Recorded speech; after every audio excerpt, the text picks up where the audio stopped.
केदारनाथ ज्योतिर्लिंग। केदारनाथ महादेव के विषय में कई कथाएं हैं। स्कंद पुराण में लिखा है कि एक बार केदार क्षेत्र के विषय में जब पार्वती जी ने शिव से पूछा, तब भगवान शिव ने उन्हें बताया कि केदार क्षेत्र उन्हें अत्यंत प्रिय है। वे यहाँ सदा अपने गणों के साथ निवास करते हैं। इस क्षेत्र में वे तब से रहते हैं जब उन्होंने सृष्टि की रचना के लिए ब्रह्मा का रूप धारण किया था। स्कंद पुराण में इस स्थान की महिमा का एक वर्णन भी यहाँ मिलता है कि एक बहेलिया था जिस हिरण का मांस खाना अत्यंत प्रिय था।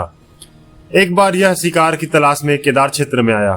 पूरे दिन भटकने के बाद भी उसे शिकार नहीं मिला। संध्या के समय नारद मुनि इस क्षेत्र में आए तो दूर से बहेलिया उन्हें हिरण समझकर उन पर वान चलाने के लिए तैयार हुआ। जब तक वह वान चलाता, सूर्य पूरी तरह डूब गया।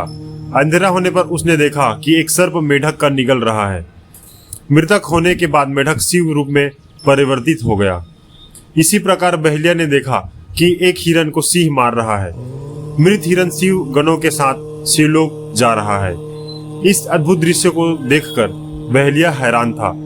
इसी समय नारद मुनि ब्राह्मण वेश में बहेलिया के समक्ष उपस्थित हुए। बहेलिया ने नारद मुनि से इन अद्भुत दृश्यों के विषय में पूछा। नारद मुनि ने उसे समझाया कि यह अत्यंत पवित्र क्षेत्र है।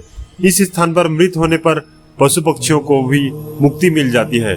इसके बाद बहेलिया को अपने पाप कर्मों का स्मरण हो आया कि किस प्रकार उसने पशु पक्षियों की हत्या की है। बहेलिया ने नारद मुनि से अपनी मुक्ति का उपाय पूछा। नारद मुनि ने शिव का ज्ञान प्राप्त करके बहेलिया केदार क्षेत्र में रहकर शिव उपासना में लीन हो गए। मृत्यु पश्चात उसे शिवलोक में स्थान प्राप्त हुआ। केदारनाथ ज्योतिर्लिंग की कथा के विषय में शिव पुराण में वर्णित है कि नर और नारायण नाम के दो भाइयों ने शिव की पार्थिव मूर्ति बनाकर उसकी पूजा एवं ध्यान में लगे रहे। इन दोनों भाइयों की भक्तिपूर्ण तपस्या से प्रसन्न होकर भगवान शिव उनके समक्ष प्रकट हुए। भगवान शिव ने इनसे वरदान मांगने के लिए कहा, तो जन कल्याण की भावना से उन्होंने शिव वरदान मांगा कि वह क्षेत्र में जन कल्याण हेतु सदा वर्तमान रहे। इनकी प्रार्थना पर भगवान शंकर ज्योतिर्लिंग के रूप में केदार में प्रकट हुए। केदारनाथ से जुड़ी पांडवों की कथा शिव पुराण में लिखा है कि महाभारत के युद्ध के पश्चात पांडवों को इस बात का प्रायश्चित हो रहा था कि उनके हाथों उनके अपने भाई बंधुओं की हत्या हुई। वे इस पाप को मुक्ति पाना चाहते थे। इसका समाधान जब उन्होंने वेद व्यास जी से पूछा तो उन्होंने कहा कि बंधुओं की हत्या का पाप तभी मिट सकता है जब शिव इस पाप को मुक्ति प्रदान करे।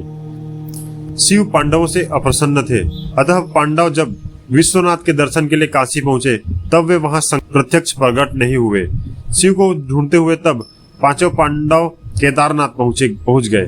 पांडवों को आया देख शिव ने भैंस का रूप धारण कर लिया और भैंस के झुंड में शामिल हो गए। शिव की पहचान करने के लिए भीम एक गुफा के मुख के पास पैर फैलाकर खड़ा हो गया। अभी भैंस उसके ऊपर के बीच से होकर निकलने लगे, लेकिन भैंस बने शिव ने पैर के बीच से जाना स्वीकार नहीं किया। इससे पांडवों ने शिव को पहचान लिया। इसके बाद शिव वहां भूमि में विलीन होने लगे। तब भैंस बने भगवान शंकर को भीम ने पीठ की तरफ पकड़ लिया। भगवान शंकर पांडवों की भक्ति एवं दृढ़ निश्चय को देखकर प्रकट हुए तथा उन्हें पापों से मुक्त कर दिया। इस स्थान पर आज भी द्रौपदी के साथ पांचों पांडवों की पूजा होती है। यहाँ शिव की पूजा भैंस के पृष्ठ भाग के रूप में तभी से चली आ रही है। ओम नमः शिवाय।